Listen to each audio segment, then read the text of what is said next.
Welcome to the Building Things with Machine Learning podcast. I'm Yoshan Ho. In every episode, I interview people who are building really interesting products using ML. This week, I'm super excited to have Ted Mann join. Ted is the CEO of CollX, and it's not his first computer vision startup. So we're going to get to talk about this one and some of his past work as well. Welcome, Ted. Thanks for so much for having me. Really excited to be on the podcast today. Thanks. Well, why don't we start off by just telling our audience what you're working on right now? Oh, thanks. Yeah. So CollX is an app for identifying trading cards, sports cards in particular. Basically, what the app does is it allows you to take a photograph of any trading card, and it will immediately identify that card, match it to a card in our database, and give you back the current market value for the card. So you can use that to build your collection, and then if you want, you can buy, sell, and trade with other collectors on the app. So it's a valuation tool as well as a bit of a marketplace. You can kind of do both there. Yeah, we actually just launched the first pieces of the marketplace at the end of last week. So it's exciting times. We basically allow people now, after you built your collection, you can look at other people's collections. You can follow your friends, see what they've got, and if you want to buy or sell or trade with them, you can. We built a whole interface for being able to do that. So we're just now starting to see people doing that. In the first weekend, we had 1,500 deals, which is Wow. I think it's great. It's showing that people definitely want this, and hopefully we can continue to scale that and give people a way to buy and sell and trade cards other than eBay. And I think we're showing that people are already pretty psyched about that. Yeah. Are you finding that the ML features of being able to take a photo and then value it, that's sort of a critical feature for, customer acquisition and delivering value to your users? It was all sort of born out of a problem that I've always had with collecting since I was a kid, and that I then saw with my own son Charlie when he got really into cards over the pandemic. Being able to look up a card, it might sound trivial, but there's so many trading cards out there. We have about 20 million cards in our database. So being able to quickly identify the exact card that you've got and find it and look up the value is actually quite a chore. So our basically the CollX app, basically you tap on the camera icon and it allows you to take a photograph, speeds all that up. So it is a pretty core feature. There are other ways to do it, right? You can manually search for a card, but I think part of what attracts people to our app is just the speed with which you can crank through and scan and identify hundreds, thousands. We have even some users that have like 100,000 cards in their collection. Holy cow! Well, and I was going to ask, how did people solve this problem of valuing their cards, before CollX? Would they have to go into a shop or buy catalogs or track databases? Those are all things that I have done, and that when my son was asking me for help, that we did. Mm-hmm. But it's tough because when you go into the card store and you talk to the guy who has all this tribal knowledge about cards, at least in our experience, you don't always get a very straight answer and a very reliable answer. Misaligned incentives a little bit there, isn't it? They're trying to talk you down and oh yeah. No, and we got taken advantage of, I think, a few times by the local card store guy. Beckett is a company that has published an almanac magazine, and then they actually have a very big, thick, kind of like almost like a phone book to be able to look up your cards. Which when I was a kid, that was really the only option. But it feels very antiquated these days, not just because it's really tedious going through the phone book, but also because the prices that they have printed are kind of out of date the minute that the book gets published. So I'd say probably the most reliable way people have done it is going through eBay. eBay is where a lot of cards are bought and sold, and so you can go through finished auctions on eBay. But the challenge is that eBay doesn't have any kind of structured data about the cards. There's no source of truth. So you're kind of like left to kind of like sift through all these finished auctions and hopefully be able to kind of pluck out the useful nuggets of information. But it's tedious, time consuming to do it. I was going to ask about that. I mean, I'm not a collector. I've learned a little bit about the space just in, getting to know you. But what are some of those difficulties of getting a valuation? I mean, obviously, I'll just ask a rhetorical question to kind of prompt that, which is, isn't a 2010 card of a player the same as a 2010 card of a player? Like, what distinguishes some of these things that make it really valuable versus not very valuable? Well, I mean, you'll have a card that's created. Let me see if I can show you an example. Right, so you might have like a Hank Aaron card like this one, and there might be reprints of this card. Right, so there might be multiple versions that look similar but are slightly different. And if you don't have a lot of knowledge about that card, you might not be able to tell the difference. When you talk about modern trading cards, right? So there are a lot of let's see an example here. A lot of like recent modern cards that get printed with uh, different borders, different colored borders, and other aspects of the card that are slightly different. So unless you're really really savvy, you might not be able to using a text search easily find that card. Yeah, yeah. And it's going to lead to a lot of trial and error of looking it up. I can imagine, searching for that player and then finding out there's 50 versions of it or 20 versions of it with various prices and like, well, which one is mine? And I can That's imagine exactly what it is. And it is. It can be quite tedious. I mean, and to be really good at this, you still do need a little bit of that knowledge. But I think CollX is kind of leveling the playing field a little bit and giving the amateur collector tools to be able to quickly. And how much was that Hank Aaron card that you just showed us? I don't know. I actually just bought that one through the app. I can tell you, actually, I think I added it to my collection because I just got this in the mail the other day, and it's worth. Could have sworn I just added it. $40. Nice. Who are you finding as the audience for your product? Is it a lot of younger collectors or older folks who have maybe a big collection that might be worth some big bucks? It actually runs the gamut. I wish I could say that there's one specific demographic or geography, but it really is. As we look at the data, we look at all the users, where they're coming from, all over the country, all ages, and all levels of the hobby. You have some people that have really valuable, massive collections. Then you have some people who are just getting into it for the first time and just scanning a handful of cards that they just, they're curious about. But the thing that got me the most excited about going into this space is I did a little bit of market research at the start and learned that about 33% of all Americans have trading cards. So it's a huge percent of the population, about 85 million Americans. And trading cards are really probably the most prevalent collectible out there. The only other one that is close is coins. And I thought about, could you do this for coins too? But coins are a little more challenging from an identification standpoint. And also, coins aren't as frequently traded and sold. Secondary market. Obviously they are currency, right? So they are used to buy things, but in terms of people that collect them and sell coins on the secondary market. I think we all know the story of Beanie Babies being an early kind of killer category for eBay, and clearly in the collectibles category. But cards are a huge part of their business right now. They're they do a lot in trading cards. They just acquired a company called TCG Player, focusing on Pokemon and Magic to expand their footprint in the trading card space. So I think it's an exciting category, and what's fascinating too about the 85 million collectors is that only a small percentage of them have actually ever bought or sold on an eBay or any kind of secondary market. And what that says to me is what we learned from this research was that there's a huge opportunity if you can help the collectors who have cards but don't know what they're worth. Maybe they're sitting on a shoebox of cards in the basement. If you can give them a tool to be able to actually get that, answer that "what's it worth" question, scratch that itch. Are there other verticals that you think you might want to go into in the collectible space with your application, or are you really focused on kind of doing a better and better job in the trading card space?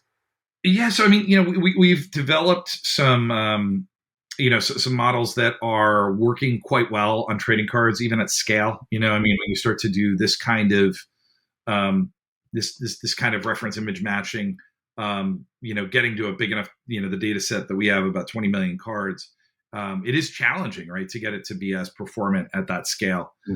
So we are probably most interested in other categories where we can use the exact same approaches. And those include not just well, we are obviously in sports cards, but there's a lot of other trading card types. I mentioned the trading card games like Pokemon and Magic. There's also like um, you know celebrity trading cards. Mm-hmm, There's mm-hmm. garbage pail kid cards. There's a lot of cards out Well, there. I was a collector of garbage pail kids back in the day. Oh. As was I. Yeah. No, I love that. I'd love to be able to rebuild that collection. But comics, there's another interesting category. But I think eventually we'd love to be able to expand into all manner of collectible. So maybe eventually, Beanie Babies or what have you. Yeah. And I think from my experience in the world of visual search, I know it's all doable, right? Mm-hmm, mm-hmm. Technology is at a place now where it is possible to tackle all these. The real trick is making sure that you not only have the imagery to be able to match against, but you also have the what we call the canonical data, right? You have a source of truth, so that you're building from that. And so you have to, again, not only get the visual search to work, but you also have to have the data to back it up, Mm-hmm. so that when you identify the thing, you're able to take them to the you know um, you know to a canonical record Yeah. that's going to give you all the information. Well, now that we have a really good understanding of the application itself, let's talk a little bit more about the ML techniques that you've used. And you mentioned obviously one is visual search, taking a photograph of card and knowing what it is. And then to me, it sounds like the second one would be, valuation, because there's different qualities of cards, and you said there are variations. And maybe we can talk about each of those separately a little bit. Can you Sure. talk at all about some of the technology and the techniques, the specific ML techniques you apply for the visual search piece? Sure. So we tested a bunch of different approaches early on. I mean, cards have a lot of information. Like, so I'll hold up that one I was showing you a second ago. Right. So there's obviously the image itself, but you've also got text, right? You've got you got a front and a back of the card, right? So there's information on the back as well. So we experimented early on with like using a hybrid approach of like using OCR and using reference image matching, and pretty quickly realized that the OCR, while the text extraction is doable, it doesn't actually, at least in our early testing, didn't actually improve the accuracy Hmm. of the deep learning model that we created to match the card images. So we ended up just refining the deep learning model in several iterations. We're on, I think, right now the fourth or fifth major update, and we definitely had to readjust things as we've expanded into different card categories. Mm-hmm.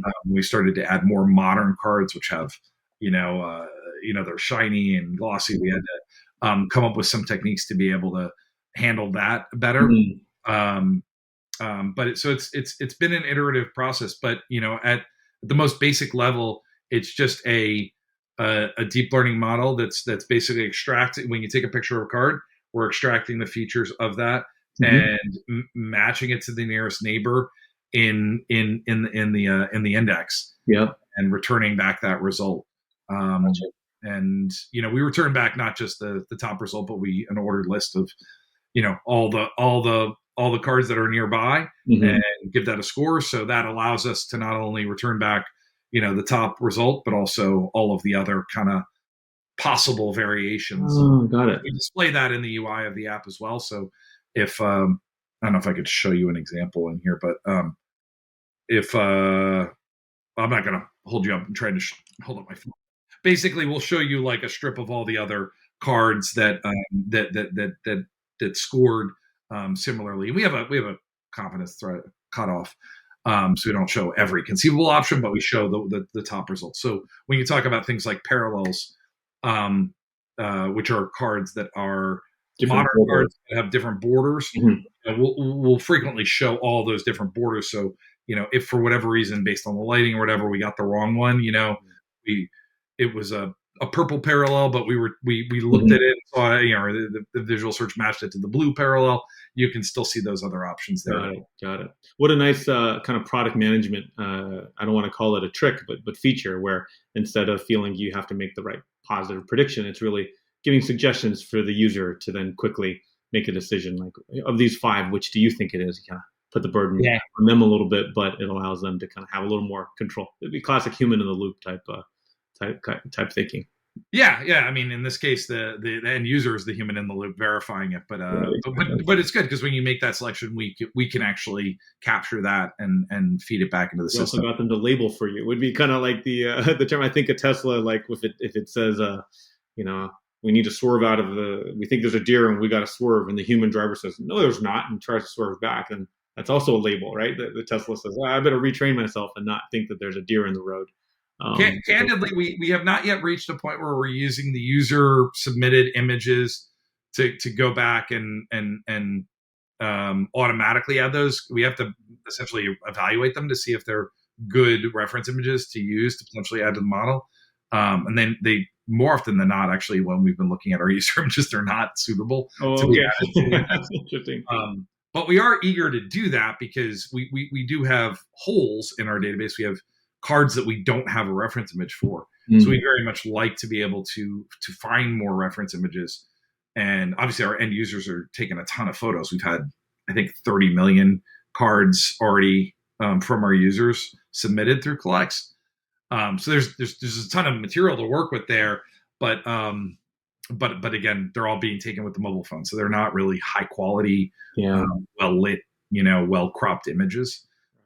So we've ended up more often than not using and basically coming up with techniques to be able to harvest those images from the web from other more kind of better quality image sources. Yep, got it. Cool. Well, let's talk about the second piece of it, which is the valuation piece. Are you applying ML to that, or is it more of a looking it up in a catalog?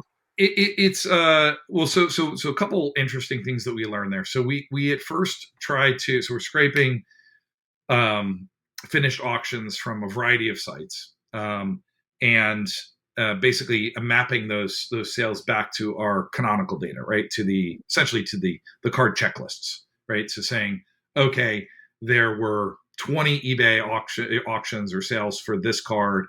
And we're going to try to map it back. We initially tried to do that based just on the text, some heuristics around the text of the eBay listings, which ended up being very unreliable. And so we ended up getting a much higher match rate with the auctions when we actually used the images from the auctions themselves. So we just searched the image from the auction, searched against our database, and said, "Oh, these are all Hank," and we actually got a much higher match rate with the auctions as a result. So that's how we've been mapping the data. Once we get the data mapped, then it's a question of how do you calculate the average price. And for that, honestly, it's not super sophisticated. We just take the 10 most recent transactions within a 6-month window and we average that price, and that's your current market price. But not every card gets sold on eBay, right? There are a lot of cards that are very thinly traded, if at all. So what do you do in those scenarios? We decided early on we didn't want to just say we don't know.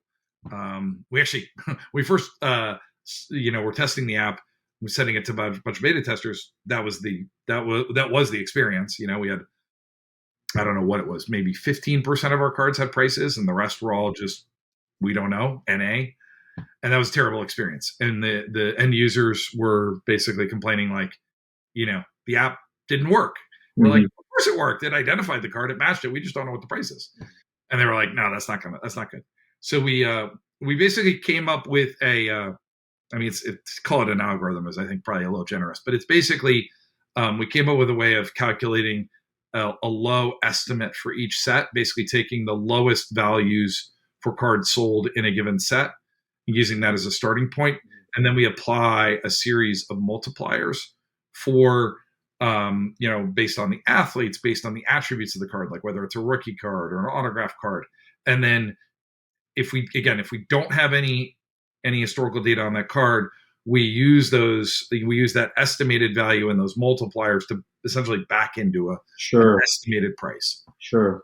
And so that's how we've been solving the pricing. So we have pricing on most of the cards in our database. There's still a handful that we don't have any, if we don't have enough data to be able to calculate that estimated price, we won't say anything at all. We'll just say we don't know. But at this point, we have I think it's over 95% of our cards have a price. Very cool. Very cool. I mean, it just kind of goes back to the classic ML task of like recommendation systems using collaborative filtering, just kind of approximate kind of neighboring data to try to give some estimate, and doesn't have to be accurate, but at least it's some model. Better than no price at all. Yeah, yeah. Really. I mean, we're hoping to get a little more sophisticated and give not just current pricing, but be able to project. Is this card going to go up and down in value? Mm-hmm. And hopefully we'll be able to introduce some of that in the future.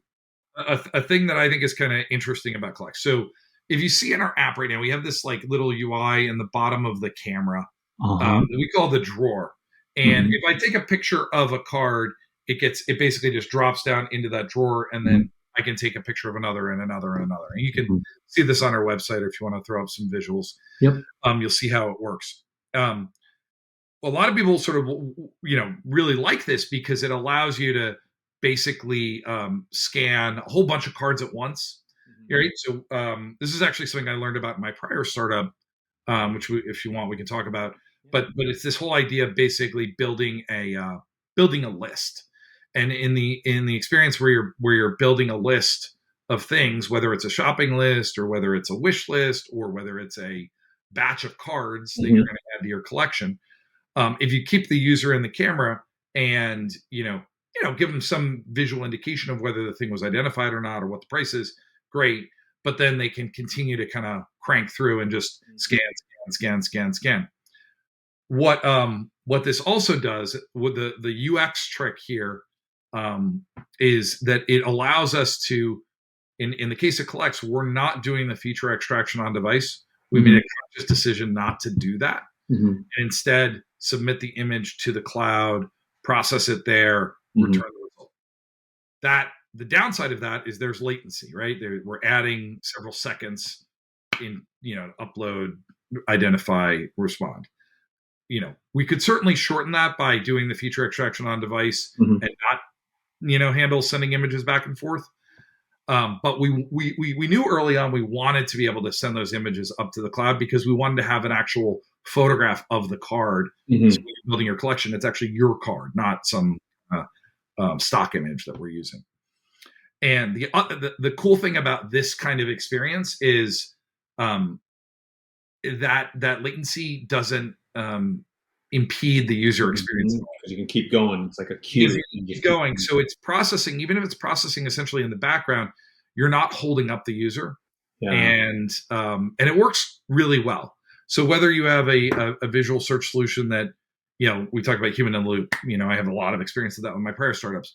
Even if there's some kind of like, somebody's validating the results before they go back, like a human is actually doing that, or you're running it against another model, or you're adding any of those times where you have like, a fairly significant lag, if you can sort of solve it with like a little UX trick like this, the perceived wait time is that much lower for the end user. Yeah. So anyways, I just wanted to share that because it's some hard won wisdom that product management skills. No, absolutely. I think the audience for this podcast really is those product managers, not the ML experts. And latency and throughput are such common issues. For me, I think a lot of that in terms of cost and what your cloud costs are going to be, but certainly on the UX side, it's such an important thing. Like you've had so many experiences in computer vision in the past. Maybe we can talk just about one of them. I think can you tell us about maybe what you did at Slice and what that product was? Yeah, so Slice was an early player in the world of visual product search, and the company was actually born around the same time as do you remember the Amazon Fire Phone? So the Amazon Fire Phone was funny because it scared a lot of retailers, right? I think a lot of retailers were looking at Amazon's introduction of visual search in their app, and then also in this device, and they were really a little spooked. And so we had come along, and the company Slice in the early days was trying to figure out, are we going to build a visual search app like a Shazam for stuff, or are we going to potentially take this technology and license it to retailers? And it turned out, in part because of what Amazon was doing, there was this huge demand on the retailer side to use visual search just like Amazon was doing. They just wanted to follow in what they were doing. And so we built an SDK that would live inside the retailer and basically power camera search. So we were the little camera icon next to the search bar, which, people are super familiar with this, I think, now because of like Pinterest Lens and Google Lens. And back, and this is around 2015, we started working with, I think our first customers were like Neiman Marcus and JCPenney and the Home Depot. And so we started working with all these retailers, and basically we got a product feed of all of their items, which, we had some retailers that had maybe 100,000 products, but then we had retailers like Home Depot that had 3 million products. And we were attempting to do the visual identification and matching against their database. And in most cases, we were training our models on the retailer's product photography, right? So the images they had supplied to us, which way too clean. Isn't going to look like somebody's iPhone 6 in bad lighting conditions, right? Exactly, right? So it didn't always work that well. Using that data was challenging. So what we ended up having to do was we leaned very heavily in the early days on a human in the loop to review the results because the confidence scores were quite low. And so we would attempt to identify it, and then we would send it to a person on our team. And we worked really hard to kind of make this as quick as possible, but that person would say, yes, that's the thing, in which case you get a quick result, or no, and then they quickly search and identify the attributes. And then we would have effectively answered the question, but then also created a tagged and annotated image that we could use. Learning from inference. Yeah. And so we for the retailers that we worked with for the longest, especially like the Home Depot, we ended up accumulating millions and millions and millions of crowdsourced images from these end users that we were able to ultimately use to reinforce the model and ultimately fully automate the workflow. But it took time, right, to be able to build that up. And unfortunately, like the catalog images they gave us were never really all that well suited to the problem. And it took building up that giant database or giant repository of training data to get it working better. What an amazing, real practical story. Sorry, I cut you off. Since I think you were into like sort of like the UI UX trick that I was sharing a minute ago about the batch capture.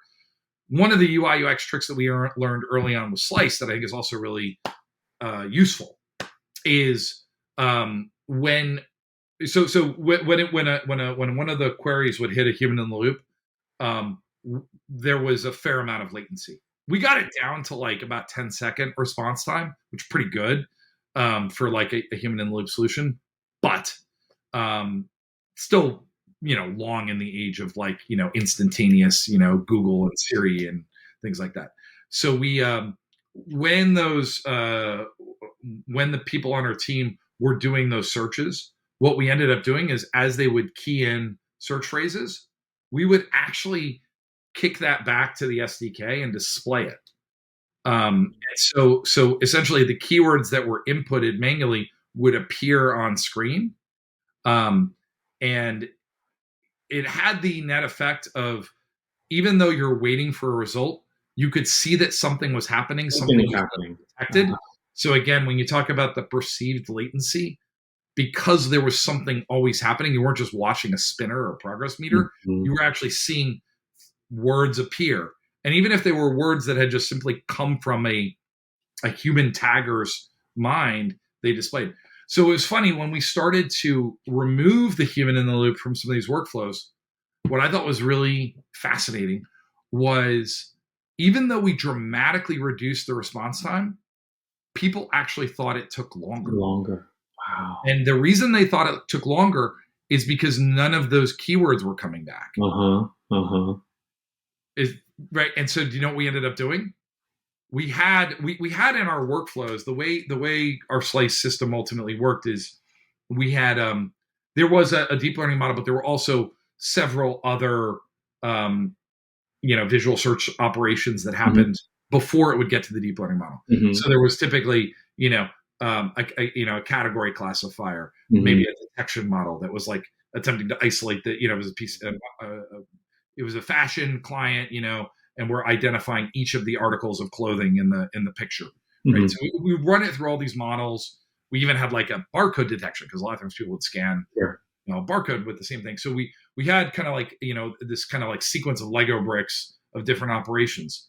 And so when we had the detector and classifier models, we're like, well, we need to actually take what those detectors are identifying, and we need to return those just like the human entered keyword. The more you can work that into the UI, the more that you can use that to kind of show the user what's happening, the better, right? It also helps. It definitely helped us with Slice when we returned the wrong thing. If you saw a bounding box appear around the wrong thing, no, that's not what I meant to take a picture of. And then the keywords come back. You're like, oh, then when you get the wrong answer, you're not pissed. You're like, oh, I get it. The system misidentified this thing at the top of my picture. I'm going to go take another one so it gets the right thing. Got it. What a cool set of particularly consumer focused kind of UX design ideas to work around some of the frankly limitations of where ML is today. So that's really cool. It's such a different thing being a product manager in machine learning, since there is no such thing as 100% accuracy. I mean, when you go to your bank account, that number better add up to exactly down to the penny, right? There's no fuzziness around it. I have exactly this much in my checking account. But in ML, it's like, well, it's 80% this, it's 70% this, and sometimes it's you're outright wrong. And how do you kind of it's never 100? Yeah, to get that. Yeah. Yeah. Well, let's shift gears a little bit and talk a little bit more about yourself. How did you find your way into kind of computer vision as a field? So my my first startup was a coupon app. I prior to like Startupville, I worked in journalism. I was a writer and editor for many years, and then eventually had this idea for the coupon app SnipSnap, and left my job at Gannett to pursue it full time. And that app was born of a really similar to CollX, like a very simple problem that I was having at home, which is I was always forgetting the coupons when I go to the store, and my wife was yelling at me for buying $800 strollers without using the 20% off coupon. And so the life hack I came up with there was I would take a picture of the coupon and save it to my phone. But I quickly realized, like, when I started to do that at scale, like, you need more information about the coupon. You don't just need a picture. You need to know what's in the coupon picture. If you want to be able to search it and find it, and do smart things with it, like getting notifications when you get to the store. So that was my first foray into the world of computer vision and image search, and learned a lot of things there. That app we ultimately grew to about 6 million users before selling it. And that was our the first foray into this, and how I started to meet a lot of the really talented engineers that I've gone on to work with for the past decade. Cool. And it sounds like you're still working with them, because you've had a series of startups that have kind of been around computer vision. So are you still with the kind of some of the members of the old crew have stuck together? Yeah, this definitely with CollX, we kind of got the band back together to tackle trading cards. So some of the best mobile engineers I've worked with, some of the best computer vision people, and just really talented backend engineers. I mean, kind of need the whole suite of tools to be able to build a consumer app like this. Well, you talked a little bit about the founding of your current company, CollX. You did some market research, but maybe we'd love to hear the real story. Was it just a personal passion project that you thought was cool because you're a collector, or did you kind of think, what's the next application to computer vision, and run a McKinsey study that ultimately brought you to trading cards? No, I mean, it was all my son Charlie. I was telling you before about how hard it was to look up the values of his cards, and he was actually the one that said to me, he's like, "Dad, you've been talking about visual search for all these years. Couldn't you use that on trading cards?" Right. So it took Charlie to kind of give me a little kick in the pants, and I built the first prototype, not using any slice technology, actually just using an off the shelf visual search tool. And Airtable, and whipped up a very crude prototype on some Pokemon cards, but it worked well, and Charlie loved it, and and the rest is history. That's an incredible story. And how many years ago did you start CollX? Just under a year ago. Wow. So that's tremendous growth you've had already in just a year of existence to have a Yeah, lot of we started transaction. it at beginning last fall, and then launched it in January, and we're now at close to 300,000 users um, on iPhone and Android. Awesome. Awesome. What an amazing story. Given all your experience and successes with this, do you have any advice for any entrepreneurs that might be listening in on their hopes to launch a startup? Um, well, I mean, especially it's going to sound a little bit um, maybe counterintuitive, but I always think if you have an idea for a product, the best thing to do first is to go and see if there are existing tools out there where you don't have to write a single line of code, where you can kind of like prototype and validate and MVP it.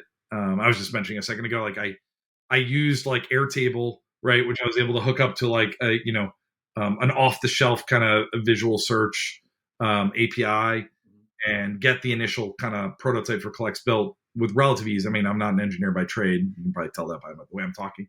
Um, but I was able to build something that worked, and then not just use it with my son, but pretty soon like every kid in town had this app. And I Mm-hmm. did kind of like the same thing with the coupon app I was mentioning. When I first started doing that, I was just simply just taking photos, initially just saving them in my camera roll, and then eventually saving them to Evernote. But I was just using existing tools to kind of make sure that this was solving a real problem and that it was Yeah. really useful. So I always think, rather than immediately throwing like a ton of engineering resources at it, like try to build something that people are going to love, and do that as much as you can until it's just you reach the breaking point. You're like, okay, we've taken this as far as I can go. Now it's time to engineer it, Yeah. and start there. Such a great set of contextual stories for kind of a classic product management instinct that or rule that we don't do enough of just getting contact with customers early and not over engineering it, faking it if you need to behind the scenes. Kind of the classic story of Stripe. Click a button and then a human takes it from there behind the scenes Exactly. to get Yeah, your I know. credit I, card. I love the Wizard of Oz solutions. They're my Wizard of favorite. Oz solutions. Yeah. I mean, actually the coupon app I was mentioning, I'll tell reveal some of what was behind the screen for us. In the early days of SnipSnap, the coupon app, we did not have all the computer vision in place to identify the coupons. So Mm-hmm. we literally had we used mturk. We had somebody keying it in. We were eventually able to build in all those pieces, and whether it was barcode detection or logo detection or whatnot. But out of the gate, we were able to have a really great solution, an app which scaled to like 200,000 users in the first like month. And it was all just mturk. Amazing. Amazing. I love that Wizard of Oz. I'll be using that myself, that term, the Wizard of Oz solutions. Well, listen, this has been an awesome conversation. I really want to thank you for coming in and having a chat about CollX and some of your past work in computer vision. Where can we find you on social media or website URLs? So the CollX app is CollX.app. And we're on iPhone and Android. And then on all the social platforms, probably most notably TikTok. That's probably where we post our best stuff. We have the biggest following, but also Instagram and Facebook and so on. I'm on Twitter, as my handle is Turkey Monkey. Turkey Monkey? Turkey Monkey. Okay, at Turkey Monkey. Well, thanks so much. And thanks everybody for checking out this podcast with Ted. And if you enjoyed this podcast, please give us a rating on Apple iTunes or Google Podcasts or your favorite podcast store. It helps others find our podcast. Until then, thank you and see you next time.